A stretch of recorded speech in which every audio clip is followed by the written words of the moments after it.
방송 5월 가정의 달 특집 가족 내 삶의 힘 일부에서는요. 방금 전 영상으로 만나신 분들이죠. 탈북 모자 최현희 씨와 그리고 그 아들 김혁군 이 자리에 함께 하셨습니다.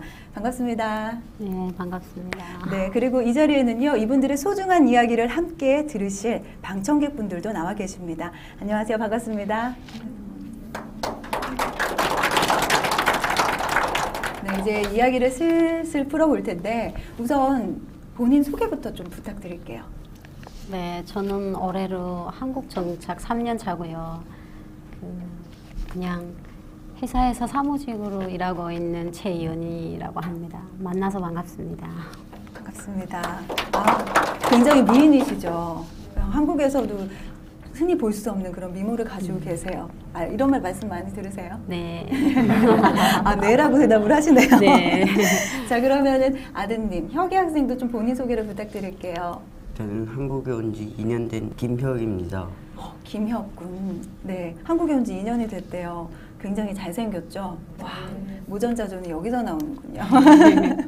자, 근데 자주 이렇게 아드님하고 같이 뭐 남한에서 많이 다니세요? 사춘기가 돼 그런지 엄마하고는 대화를 잘 안 하고. 벌써 사춘기예요? 예. 5학년? 엄마하고 거의 대화를 안 하고 핸드폰하고 대화를 많이 하더라고요. 그렇구나. 아유, 그런데 한국에 이렇게 들어온 시기가 각각 다르다고 제가 들었거든요. 네. 어떻게 누가 먼저 들어오게 되신 겁니까? 제가 지금 무산에서 함경북도 무산이라고 그 국경이에요. 그 무산 강산이 있는 우리가 북한에서는 최고로 큰 그 철정강 강산인데 거기 그 중국하고 정말 너무 가까워요. 그러니까 제가 그쪽에서 그게 옛날에 그 북한에 있을 때 당시 그냥 또아리 밀수를 했어요. 또아리 밀수요? 그러니까 그냥 보따리 밀수라고 뭐 네. 동이나 그 알루미늄 같은 걸 중국에 주고 뭐 돈을 받고 이런 일을 하다가 이렇게 좀 한국에 대해서 알게 됐어요. 그러니까 중국 사람들하고 우리가 거래를 하는데 그 사람들은 우리는 막 김일성 대원 스님, 김정일 장군님 하는데 막 전화로 할 때는 너네 김일성이 너네 김정일이 막 이렇게 말을 하는 거예요. 근데 저희가 밀수하던 중국 사람이 그 아내분이 한국에 들어와 계세요. 그러니까 안산이라는 곳에서 일을 하신대요. 그러니까 네. 너무 많이 하는데 그러면서 저하고 말씀하시는 게 내가 그랬어요. 아니 한국이 어디냐고 하니까 너희들이 말하는 남조선이다. 거기야 너희 북한 사람들이 시글시글하다 뭐 이러는 거예요. 그래서 처음에는 안 믿었다가 자주 이렇게 직접 만나지 못하잖아요. 이렇게 전화로 물건을 주고 강에서 받고 하다 나니까 전화 통화를 많이 해요. 그러니까 중국 핸드폰을 우리가 사용을 하거든요. 이렇게 극비밀리에 북한에서 그 허용을 안 하니까 장사를 위해서 하는데 가끔 그런 말을 하면서부터 사람이 이렇게 갇힌 데서 살면 자꾸 이렇게 세상을 보려고 하는 그런 마음이 있는 것 같아요. 그러니까 정말 저 사람이 나한테 거짓말 할 일이 없는데 그래서 사실은 가고 싶어서 진짜 1년 넘어 마음속 준비를 가고 제가 먼저 출발했어요. 그렇군요. 네. 그렇다면은 사실 보통 가족들 같은 경우에는요. 네. 다 같이 탈북을 하거든요. 네. 그런데 지금 최연희 씨 그리고 네. 김혁군 같은 경우에도 그런 경우인가요? 아니면 누가 먼저 오게 된 경우인가요? 그러니까 우리도 남한 사회도 다 이렇게 출가 외인이라고 하잖아요. 다 결혼을 하면 다 뿔뿔이 그렇죠. 다. 근데 저희는 애 아빠가 10년 전에 차 사고로 돌아가셨어요. 그러니까 저희는 식구가 그냥 들었다 놨다 둘 뿐이에요. 그래서 저는 이럴 거면 그러니까 솔직히 밀수라는 걸 해서 진짜 막 북한 최하층에서 살진 않았어요. 그냥 중간에선 살았던 것 같아요. 잘 살진 않았어요. 예, 근데 저는 잘 살지는 않았지만 그냥 밥을 먹고 살아갈 정도로 살았는데 중국을 보는 순간은 계속 이렇게 내가 사람이 아니고 저 좀 불밝은 세상에서 살아봤으면 한국은 중국보다 더 잘 산다니까 불이 더 많지 않을까? 네. 예, 그러니까 그래서 좀 사람처럼 살고 싶었어요, 저는. 그래서 제가 그 탈북을 결심하게 됐는데도 저희 부모님들은 다 저기 항해남도 그 지방에 계세요. 근데 시집을 제가 무산에 오다 나니까 부모들하고 헤어져 있으니까 이렇게 북한은 이렇게 열차가 잘 안 다니잖아요. 정말 전화도 잘 안 돼요. 네. 그래서 그냥 살아 계시겠지. 죽지 않으면 만나겠지. 정말 그냥 자주 왕래를 못해요. 사는 게 바빠서. 그러다니까 부모들한테 알리지도 못하고 하여튼 뭐 북한의 주체 사상이 있잖아요. 자기 운명의 주인은 자기 자신이니까 우리는 사상이 좋은 게 아니고 그 내용이 좋은 거예요. 그러니까 내 운명의 주인은 나니까 아니 내가 사람처럼 살려면 내가 좋은 곳을 가야겠다. 이래서 그렇게 제가 해서 남원으로 오시게 되시고 혼자 그러면 먼저 탈북을 하시게 된 거죠. 그러니까 그때 당시는 애가 나이가 어려서 10살도 안 됐는데 애는 중국이 어딘지도 모르고 한국이 어딘지도 몰라요. 그래서 제가 생각을 많이 했어요. 아, 나는 가다가 보이브나 잡히면 나는 죽자. 그냥 감자칼이라고 있어요. 북한에 감지를 많이 깎잖아요. 무산에는 그 요만한 과일 칼인데 그걸 갖고 떠났어요. 만약에 이제 중국을 넘다가 경비대 먹었지면 내 손으로 죽자. 근데 내 자식만은 자식 그래도 북한에다 남기면 내가 죽은 다음이라도 어떻게 부모님들한테 연락이 가서라도 데려갈 거잖아요. 그러니까 내가 먼저 가서 안전하게 도착하면 얘를 데려가자 해서 지인한테 맡기고 왔어요. 그러니까 부모들은 전혀 몰라요. 먼 곳에 계시고 그래서 지인한테 맡기고 제가 먼저 왔어요. 우리 허기 학생은 조용히 엄마가 하시는 말씀 이렇게 듣고 계신데 어때요? 엄마가 탈북하는 거 알고 있었어요? 아니, 그때는 어려서 잘 몰랐어요. 잘 몰랐군요. 그러면 엄마가 평양으로 가는 게 아니라 탈북을 한다는 거, 그러니까 중국으로 간다는 거 알고 있었어요? 아니요. 전혀 몰랐었어요. 네. 그랬군요. 전 재산을 경비원에게 주고 경비대, 국경 경비대. 더군다나 아드님은 지인에게 맡기고. 예, 맡기고. 어후, 저는 상상이 감이 안 되는데 글쎄요. 최연희 씨 혼자 탈북했어. 지인한테 맡겼는데 그때 심정이 어떠셨어요? 저는 그때 제가 두만강 그 강을 건널 때 겨울이었어요. 근데 막 저희 지인이 저랑 같이 있었어요. 그 강을 넘을 때. 그래서 있는데 보이브가 자꾸 강둑에서 어슬렁거리니까 저희가 뚝 밑에 쭈그리고 앉았는데 저는 솔직히 말하게 되면 그때 당시엔 아무 생각도 안 났어요. 겁이 나잖아요. 이제 몇 시간 후면 나는 다른 나라에 가는데 그러니까 국경경비대가 전직부를 딱 표시하는 순간에 뛰라고 하는 거예요. 그러니까 전 그 순간에 자식이고 뭐고 다 눈에 없었어요. 그러니까 그 나는 빨리 이걸 넘어야 된다. 그래서 지인한테 제가 손을 붙들고 마지막에 울면서 말을 하는 게 내가 정말 갔다가 나쁜 놈 손에 걸려서 만약에 내가 소식이 3년 안에 소식이 못 오면 그때는 우리 아버지 엄마한테 얘를 좀 맡겨달라. 그래서 그 사람 그래 그 지인한테다가 제가 살고 있던 재산 그 털레비 뭐 록하기 다 주고 왔어요. 굉장히 믿을 수 있는 지인이잖아요. 그러니까 저희하고 20년 지기였어요. 그래서 그렇구나. 다 주고 여자친구예요. 저희 소꿉 친구인데 그래 다 주고 오면서 이 돈이면 얘가 3년을 저는 3년을 내다봤어요. 한국까지 오는 게 정말 그렇게 막 꽃밭이 아니잖아요. 막 오라고 하는 꽃밭도 아니고 막 5, 6개 나라를 경유해 간다니까 저는 그냥 내가 흔들리면 못 간다. 내가 가야 아들도 전망이 있는 거잖아요. 그래서 저는 그때는 막 그 두만강으로 가는데 그 자갈 밟는 소리가 있잖아요. 뒤에서 막 이렇게 총탄이 와서 내 뒤에 베기는. 그러니까 그때는 아들 안 와도 생각 안 났어요. 빨리 내가 넘자.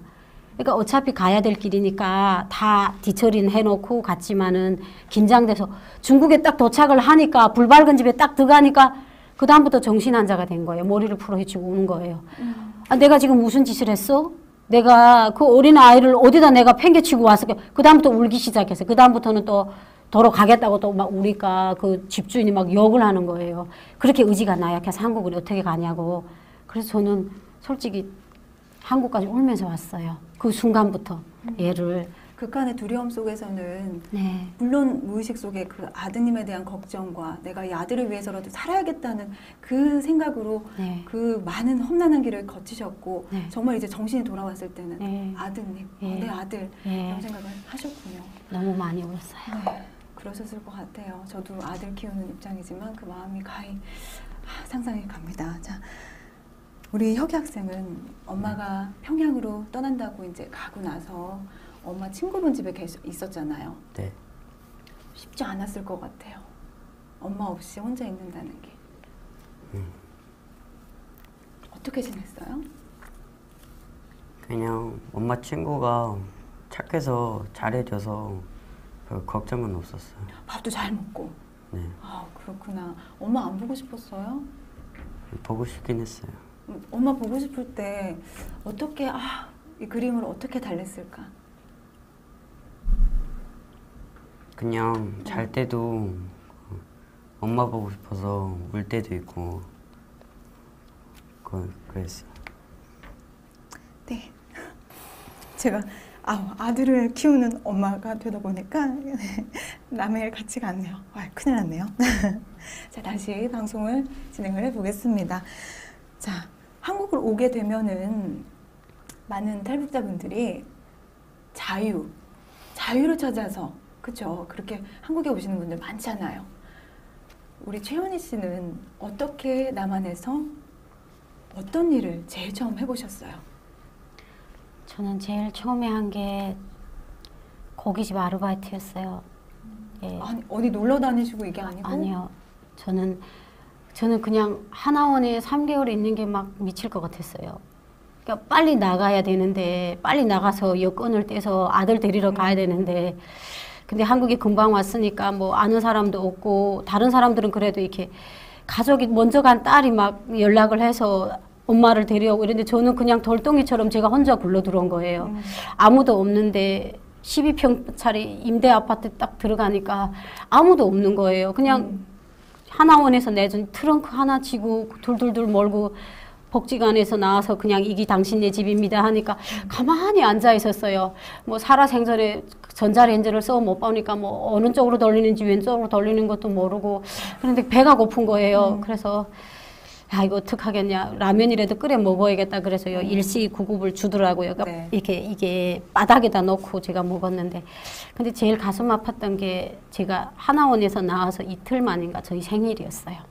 근데 가만 있는데 생일날 전날에 있잖아요, 그게 의자에, 아파트 아래 의자에 내려 앉았는데 저는 북한처럼 생각했어요. 북한은 다 자기 마당이에요. 막 소리개도 막 질러요. 제 아들 보고도 야 똑바로 놀아라 막 이렇게 하는데, 한국은 그게 아니더라고요. 아파트 밑에 앉아서 막 울었어요. 네. 막 아버지 엄마 막 부르니까 누가 머리를 내밀더니 네. 미쳤냐고, 왜 자지 못하게 이렇게 우냐고. 그래서 제가 올려다봤어요. 야, 대한민국 사람들은 피도 눈물도 없구나. 참 이상한 나라 사람들이구나. 예. 그다음 가만 생각해. 그다음에 우린 나와서 이제 하나센터라는 걸 다녀요. 그래 다니는데 가만 생각하면 하나센터 다니고 시간이 있는 거예요. 그래서 알 사람이 없잖아요. 그래서 제가 담당 경찰관님을 찾아갔어요. 저 일자리 좀 찾아주세요 했는데, 그분이 소개해 주신 일자리가 너무 힘든데 불고기집이었어요. 사실 예. 남한에서 고깃집 정말 일하기 힘들거든요. 그게 5월 달이에요. 지금 제일 더울 때예요. 5월, 6월인데. 그래서 갔는데 저는 남한에는 되게 모르는데 그 팀장이라는 분이 이렇게 하얀 와이셔츠를 입고 이렇게 짧은 치마를 입고 자기는 일도 안 하면서 나만 시키는 거예요. 이렇게 막, 억울해. 예. 아, 저기요, 최연희 씨, 저거 금방 제가 막 고무장갑 끼고 막 이렇게 기름을 닦았는데 저것도 마늘을 까래요. 그래서 저 손톱 아파요. 그랬어요. 그러니까 그냥 일을 하래요. 예. 그래서 가만히 생각해 보니까 같이 일하는 여자들은 다 중국 조선족 아줌마들인데 머리가 너무 좋아요. 딱 CCTV 없는 데 가서 놀고, 그러니까 저는 이게 우둔하니까 그냥 막 일을 하는 거예요. 예. 허리가 너무 아프고. 근데 나 한국말 잘 모르는데 어떤 사람이 나보고 아줌마 하는 거예요. 그랬더니 가니까 처음처럼 이러는 거예요. 그래서 뭐 처음처럼. 불과한 처음처럼 바꿔달라는 소린가? 그러니까 술을 처음처럼 달라는 소리를.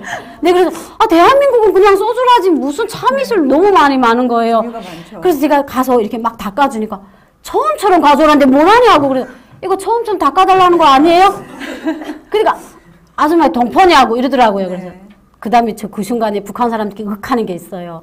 대한민국 사람이에요. 이러고 딱 돌아섰는데 그냥 눈물이, 그래 화장실에 가서 펑펑 울었어요. 근데 다 팀장이란 분은 저 자꾸 못 살게 그래요. 제 보기에는. 네. 근데 지금 생각하면 그게 아니었어요. 그 사람은 시키는 사람이었어요. 그래서 제가 사장님한테 두 주먹 쥐고 올라갔어요. 사장님, 저 여자는 왜 저만 일 시켜요? 자기는 일 안 하면서. 그러니까 그분이 막 우시시더니 팀장님이란 분을 데려다 놓고, 탈북자들 잘 모르는데 너무 힘드니 시키지 말라 그러더라고요. 근데 저는 또 아르바이트생이라고 두꺼운 옷을 주고 자기는 막 얇은 옷을 입는 거예요. 그래서 얼마나 저 얇은 옷 좀 주세요 하니까 아르바이트생을 안 준대요. 네.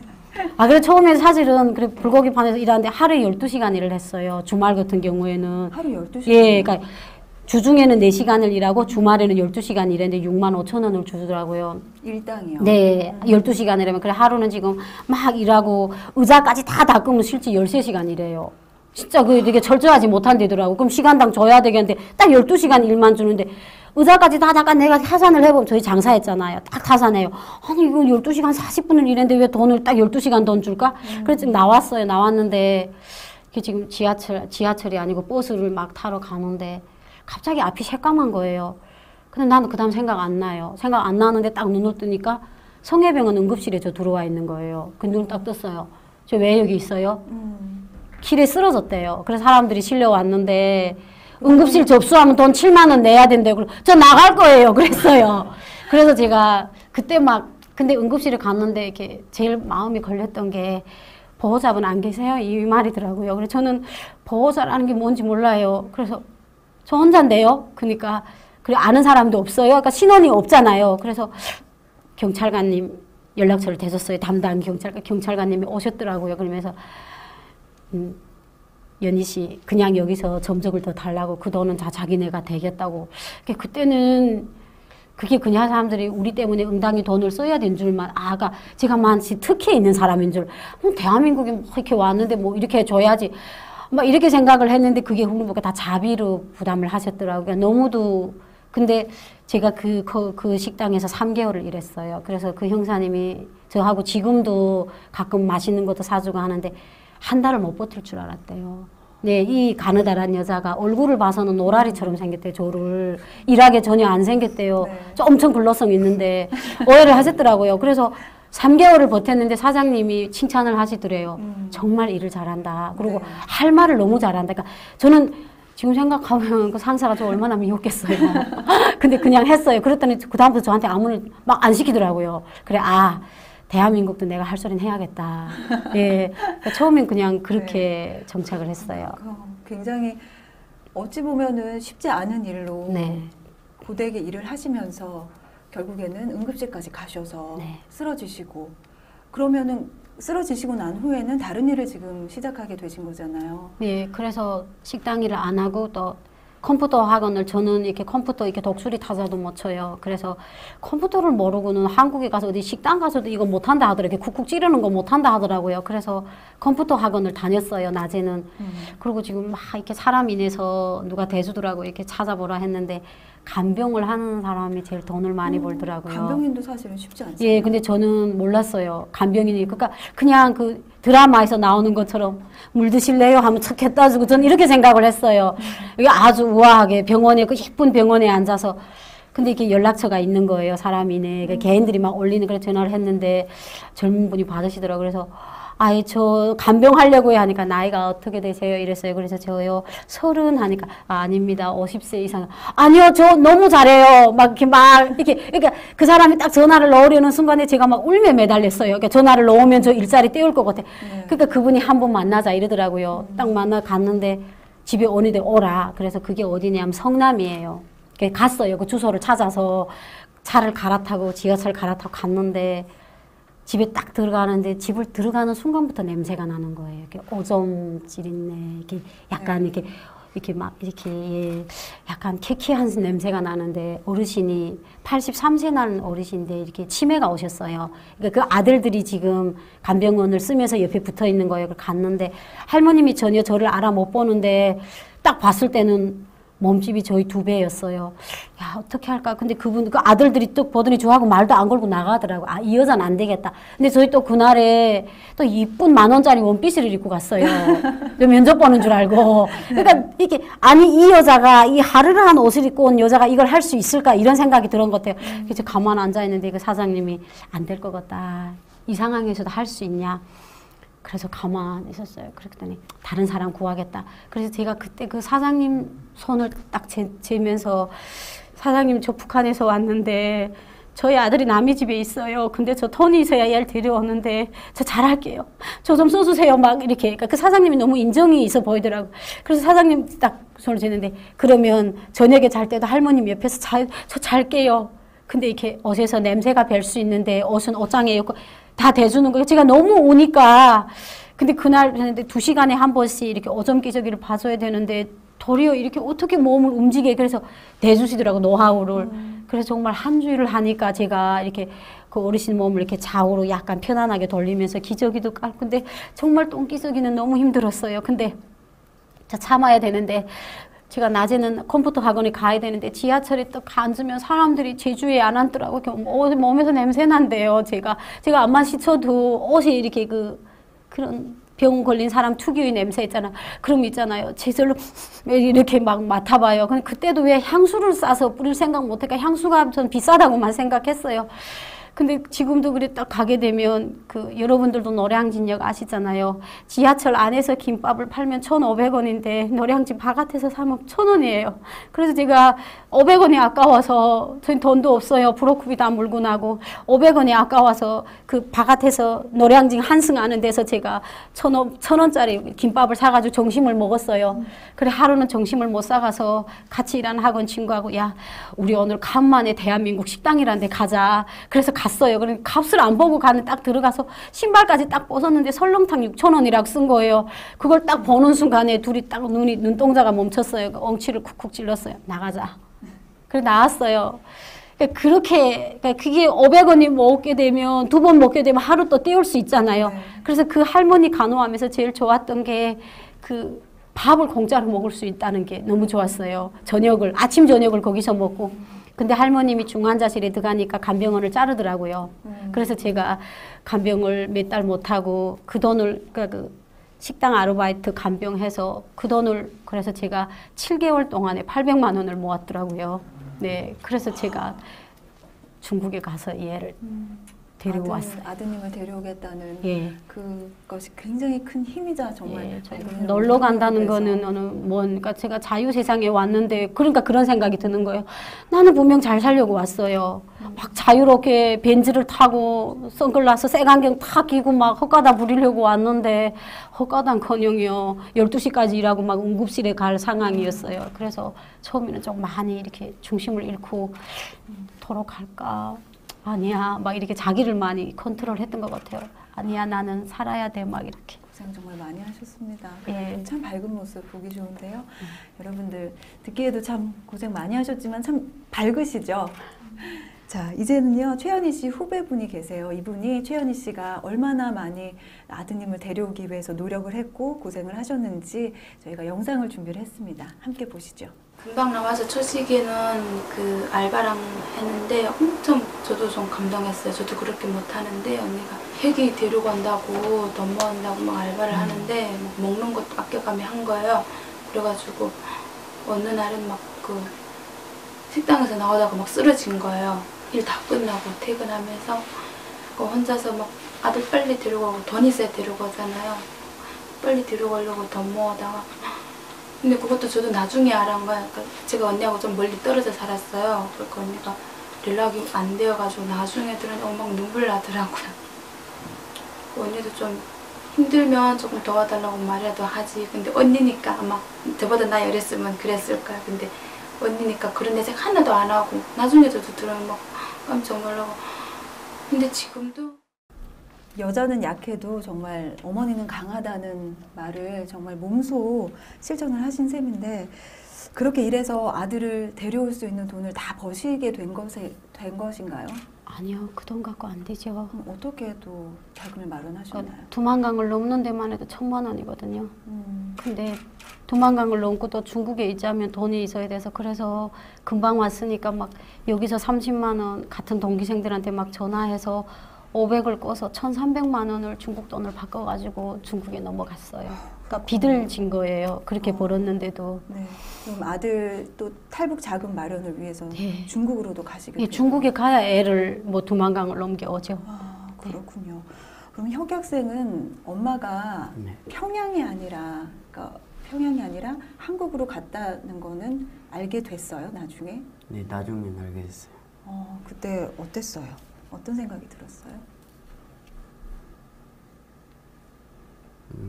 그냥 엄마는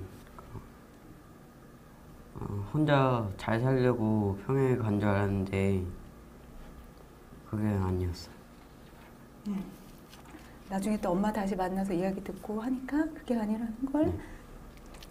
그런데 한겨울에 두만강을 건너다가 네. 북한 경비대에 잡혔다는 네.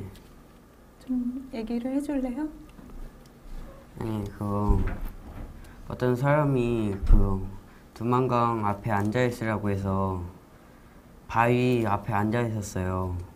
그런데 중국에서 어떤 사람이 오는데 옷이 다 검은색이어서 좀 중국말로 뭐라고 계속 오라고 해서 좀 무서워서 울어가지고 그러게요. 뒤에 있는 그 경비대 아저씨들이 그냥 잡아가서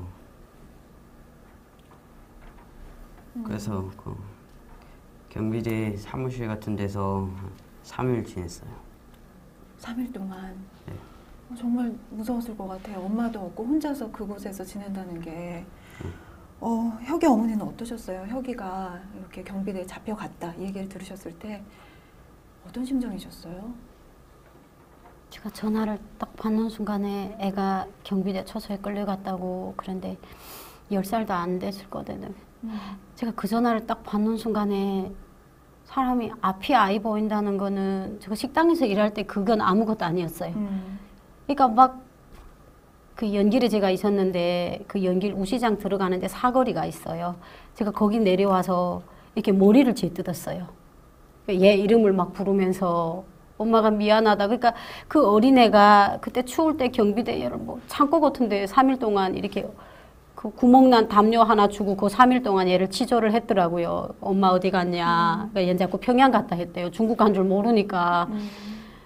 그러니까 그 3일 동안을 제가 막 저는 목젖이 닦인다는 걸 그때 알았어요. 그러니까 물 한 모금도 못 먹으니까 이게 닦이더라고요. 3일 동안. 그냥 막 먹는 것도 재수롭고 그래서 3일 되는 날 저녁에 제가 중국에다가 또 돈을 보냈어요. 그러니까 또 안면이 있으니까. 그래 얘가 중국 돈 3,000원을 주니까 그 경비대가 얘를 놔줬어요. 그 다음에 저하고 통화가 이루어졌는데 얘가 전화를 받는데 엄마 안 갈 거래요. 너무 애가 혼이 빠진 거예요. 그래서 제가 그 순간에 제가 따뜻하게 위로를 해줄 수 있지만 그럴 수 없어요. 왜? 강해야 넘어오니까. 그래서 내가 그랬어요. 그때 지금도 내가 정말 얘한테 미안한데 야 이 개새끼야 그랬어요. 자기 자식을 개새끼라고 했어요. 그러니까 그만큼 얘가 타격을 받아야 돼요. 아 나는 강해야 되는데 이 개새끼야. 엄마는 살자고 여기를 오고 너를 데려오자 하는데 너 이번까지 못 넘어오면 너 시장에서 국수 빌어 먹고 꽃제비 치고 살아. 올래 안 올래? 그러니까 얘가 가겠습니다 이러는 거예요. 그러니까 그때 그리고 얘가 그날에 그러니까 3일 만에 경비대 감방에서 나와서 18일 동안 정체를 본 거예요. 그 18일 동안 딱 넘은 거예요. 그날 18일 만에. 그날 저녁에 저한테 전화가 딱 왔는데 너희 아들 지금 무사히 중국 넘었다. 그래서 저희 아들 바꿔주세요 하는데 얘가 첫 마디가 뭔 줄 아세요? 엄마 나 여기서 포도 먹었어 이러는 거예요. 그러니까 북한에선 포도를 겨울에 꿈도 못 꾸던 애가 중국에 딱 넘어오니까 포도를 주니까 네. 그게 자식이더라고요. 그렇게 철이 없어요. 맛있었어요? 네. 얼마나 맛있었으면 만나면 네. 그냥 전화 통화를 하자마자 네, 첫 마디 보고 싶었어요가 아니고. 아니요. 그런 말은 하나도 없었어요. 그러면 자 중국에서 이제 아들을 만나서 그럼 한국으로 데리고 오신 거죠. 네. 어떻게 데리고 오시게 되셨어요? 그러니까 일단 넘겼으니까 그 라오스 국경 밑에까지 가야 돼요. 브로커 손을 잡았으니까. 그래서 둘이 손목 잡고 버스 갈아타고 저는 대한민국 이게 있으니까 이제는 막 허리가 펴지는데 그래도 마음을 놓을 수 없잖아요. 그래서 라오스 산 밑에까지 갔는데 그 산전막 같은데 탈북자 여성분들이 4명이 배낭을 딱 쥐고 대기하는 거예요. 그 다음에 내가 이의 손목을 그분들한테 넘겨줬어요. 저는 넘어가면 안 돼요. 저는 비행기로 와야 돼요. 근데 제가 딱 10분을 그 창고에 있었는데 제가 얘 얼굴을 못 보고 그분들 얼굴을 못 봤어요. 너무 울어서. 저희 서울에 오게 되면 저 정말 인사를 잘할게요. 지금 인사를 안 하고 이러면서 그때 당신 바쁘니까 저 진짜 인사 잘할게요. 저희 아들 좀 살려주고 꼭 데려와 주세요. 그래서 그분들한테 얘를 맡겼어요. 그렇게 해서 얘가 태국으로 라오스로 해서 한국에 온 거예요. 예, 혼자서. 우리 혁이 학생 혼자서 정말 고생 많이 하면서 결국은 엄마 품에 돌아왔는데 포도 말고 엄마 만났을 때 어땠어요? 엄마 만났을 때 살짝 좀 어색한 것 같았어요. 어색했어요? 뭐가 그렇게 어색했어요? 거의 1년 동안 못 봐가지고. 엄마가 너무 예뻐졌구나. 그랬어? 아니. 그건 아니에요? 그러면 한국에 와서 제일 좋았던 게 뭐예요? 놀이공원 가는 거.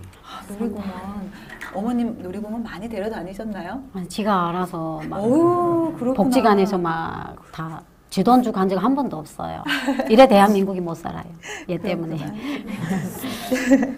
그런데 예, 혁이 학생이 북한에서 있을 때 이제 학교를 안 다녔다고 네, 하셨잖아요. 안 다녔죠. 근데 한국에 와서 그러면 이제 어쨌든 1학년으로 입학을 하게 된 건가요? 아니면 또 다른 어떤 대안이 있으셨나요? 나이가 있으니까 묵은대지잖아요. 당시에는 그러니까 몇 살이었죠? 한국에 들어갔을 왔을 때 얘가 11살 됐어요. 11살. 예, 오는 게 1년 넘어 걸렸으니까. 네. 네. 그래서 3학년에 편입을 시켰어요. 그랬구나. 예, 그래 앞에 그 남조선 일반 중학교에다 학교예요? 예, 남한 학교에다가 오, 그렇구나. 그렇게 제가 봤을 때는 잘했을 것 같긴 한데 네. 사실 혁이 학생 그 주변에 탈북인 친구들이 있었던 것도 아니잖아요. 그냥 남한 친구들이 주변에 이렇게 많이 있었던 일반 학교에 그것도 3학년으로 편입해서 들어갔는데 어땠어요? 애들이 처음 봤을 때 신기하기도 하고 남자애들은 잘 같이 놀아주고 그 짝꿍도 뭐 모르는 거 있으면 알려줘서 부담되는 건 없었어요. 그래요. 친구들이 그래도 친절하게 네. 혁이 학생 많이 배려해주고 했네요. 학교 공부 따라가는 거는 힘들지 않나요? 그렇게 힘들진 않아요. 어머, 똑똑한 아드님 두셨어요. 제 말이에요, 제 말이. 자, 그럼 한번 이 혁이 학생의 말이 맞는지 안 맞는지 저희가 한번 확인을 해봐야겠죠. 혁이 학생의 친구들의 이야기가 담겨져 있습니다. 축구하는 모습이 되게 멋져서 제가 먼저 친구하자고 했어요. 또 그 축구에서 뭔가 얘가 못했는데 막 자기가 연습하고 잘하게 되는 걸 보고 나도 얘한테 배우면은 잘할 것 같구나라는 생각이 들었어요. 그러니까 제가 생각했을 때 얘는 그냥 계속 얘는 우리나라 사람이고 그런 생각이 계속 들으니까 말투가 이상해도 그게 그냥 친구로서 한국말로 들리고 그런 생각이 드는 것 같아요. 혁이야 앞으로 더 친하게 지내고 운동도 많이 알려주고 그리고 싸우지 않고 친하게 지내자. 넌 정말 운동을 잘해.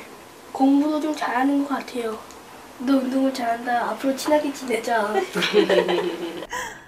혁이 학생 말이 사실인데요. 맞죠? 보니까 혁이 학생이 정말 운동도 잘하고 친구들한테 인기도 많은 것 같아요. 혁이 학생 친구들 얘기 들으니까 운동을 정말 잘하는 학생인데 어떤 운동 잘해요? 좋아하는 게 축구여서 열심히 해봤는데 네. 되게 잘 돼서 어머. 축구를 운동 감각이 있나 보네요. 그러면은 축구 말고도 제가 듣기에는 혁이 학생이 잘하는 게 정말 많더라고요. 전교 마라톤 대회 1등. 놀랍죠? 거기에 광명시 태권도 대회에서 금메달. 이거 자랑할 만한 건데 학교 생활 정말 잘 적응해 나가고 있는 거 맞죠? 네. 자랑스러우시겠어요? 네. 아니세요? 맞아요. 그쵸? 적응을 잘 못하면 어쩔까 했는데 저보다 더 그러게요. 잘해요. 운동선수가 그럼 우리 혁이 학생은 꿈인 거예요? 네. 어떤 운동선수? 좋아하는 운동선수 있어요? 그냥 축구 선수 좋아하는데 그 중에서 드록바라고 드록바요? 기성용이 좋아해야지. 어느 나라 선수죠? 아프리카 사람인데 그 선수는 제일 잘하는 그 장기가 뭐예요? 그 축구 뭐라 그럴까? 스킬 중에. 몸싸움 제일 잘해요. 중요하죠. 축구할 때 그거 못하면 축구 못해요. 그렇죠, 여러분? 자, 그런데 혁이 학생 요즘 엄마한테 선물도 잘하고 엄마를 굉장히 생각하는 그런 아드님이라는 이야기를 저희가 들었어요. 어머님한테 어떤 선물 해드렸어요?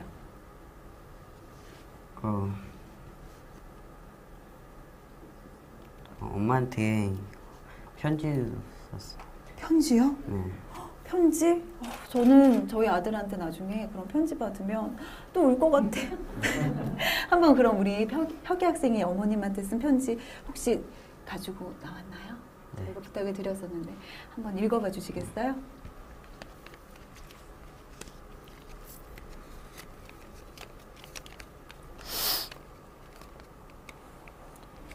정말 정성스레 고이고이 접었네요.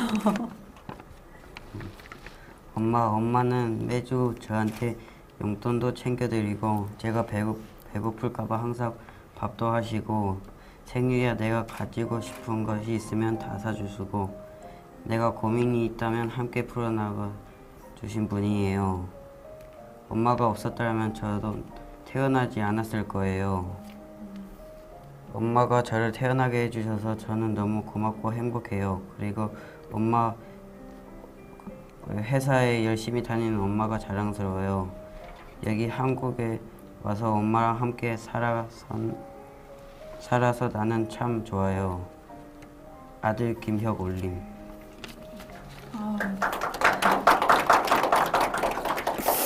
어머님도 울고 저도 울고 어머님 눈가 이렇게 눈물이 촉촉하게 고이셨는데 감동받으신 것 같아요. 네, 감동도 받고 가끔은 어이도 없어요. 생일 선물이라고 꽃을 네. 샀는데요.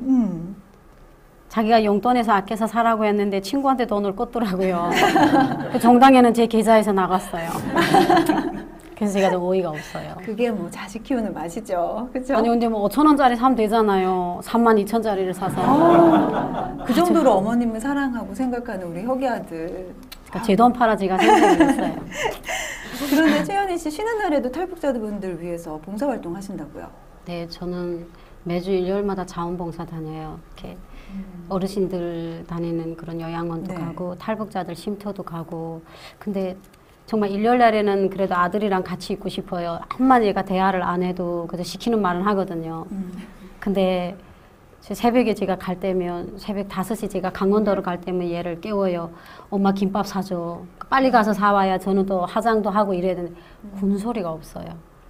그냥 알았어 하고 나가면 눈도 안 뜨고 가서 김밥집 가 김밥을 사오고 하는 말이 엄마는 일요일마다 왜 그런데 꼭 가야 되냐. 그래서 내가 지금은 제가 많이 변했는데 네, 나는 이렇게 그런 사람들하고 그렇게 우리가 가서 간식도 챙겨주고 같이 노래도 부르고 엄마는 그게 너무 좋아. 그게 네. 저녁에는 막 올 때면 차가 매서 막 이렇게 녹초가 돼서 와요.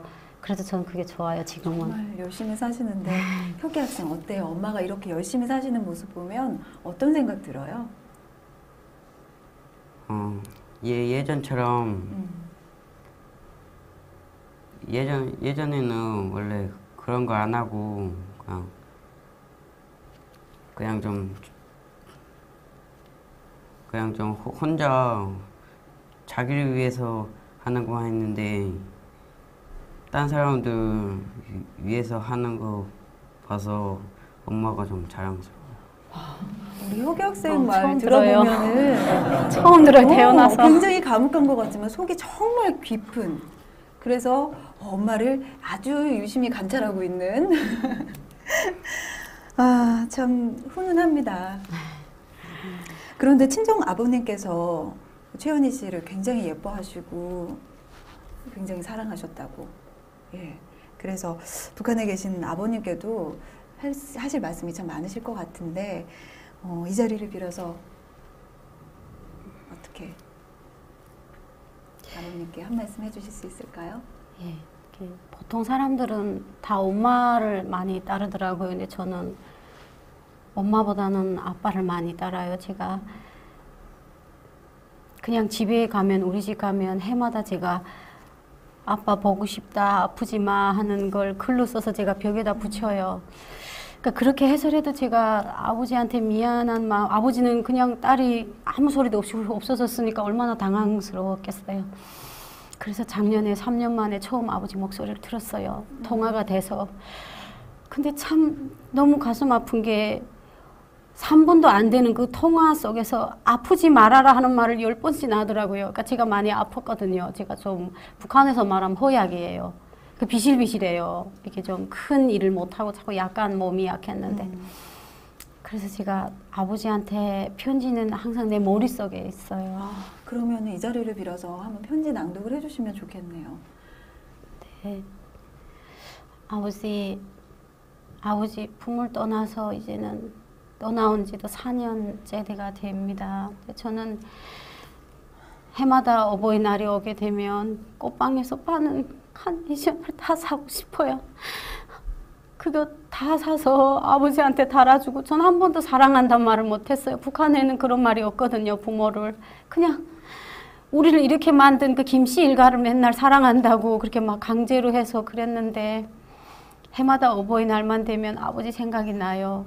예전에 제가 어린 아들을 낳았을 때 그 애를 업고 들어오면 저희 아버지가 제가 들어온다고 슬리퍼를 제대로도 못 신었어요. 바삐 나가느라고 거꾸로 신고 나와서 얘 때문에 우리 딸 어깨 무너진다고 막 애를 잔등에서 뽑아가지고 들어오셨어요, 아버지가. 근데 저는 그냥 내가 행복하면 모든 걸 다 잊혀질 줄 알았는데 아버지 생일만 되면 저는 막 미칠 것 같아요. 이렇게 막 저는 배고파만 죽는 줄만 알았는데 보고 싶어서 죽겠다는 말이 진짜 전 사진 한 장도 못 갖고 넘어온 게 너무 후회스럽고 그래서 아버지하고 아버지 저 약속 드릴게요. 우리 아버지 좋아하시는 술값 죽을 때까지 제가 되겠으니까 그 엄마 지청구 듣지 마시고 술 많이 사 드세요. 그리고 아버지 올해 70이 넘었는데 제가 한갑상밖에 못 차리고 왔어요. 그래서 어쨌든 죽지 말아야 우리 보잖아요. 그래서 전 잘 살고 있고 아버지 손자도 이렇게 열심히 크고 있으니까 그냥 아프지 말아주세요. 저는 그냥 아프지만 말아달라고. 그래야 저 볼 거잖아요. 그래서 그냥 행복하시고 저 돈 많이 벌어 보내드릴게요. 이 말만 하고 싶어요. 아버님께서 채연이 씨를 무척 생각하고 계시고 북에서도 네. 사랑해주고 계시고 그렇기 때문에 이렇게 또 남한에서 잘 정착해서 살아가고 계시지 않는가 싶습니다. 분명히 건강하게 잘 지내고 계실 겁니다. 네, 지금까지 최현희 그리고 김혁 이 두 분과 저희 함께 했습니다. 듣는 내내 죄송해요. 우선 제가 많이 울어서 진행에 좀 차질이 있었지만 잘 들어주셔서 감사하고요. 오늘 이 시간 귀한 시간 함께 해주신 우리 최현희 씨 그리고 김혁 학생 감사합니다. 감사합니다. 네, 슬플 때 위로가 되는 것도 가족이고요. 기쁠 때 그 기쁨이 배가 되게 하는 것도 가족입니다. 오늘 저희가 탈북자 두 가족 모시고 함께 이야기 나눠봤는데요. 여러분들도 이 두 가족들처럼 더 뜨겁게 사랑하고 더 뜨겁게 아껴줘서 어떤 고난과 역경도 헤쳐나가실 수 있으면 합니다. 5월 가정의 달 특집 국민통일방송에서 준비한 가족, 내 삶의 힘, 지금까지 진행의 정정마였습니다. 고맙습니다.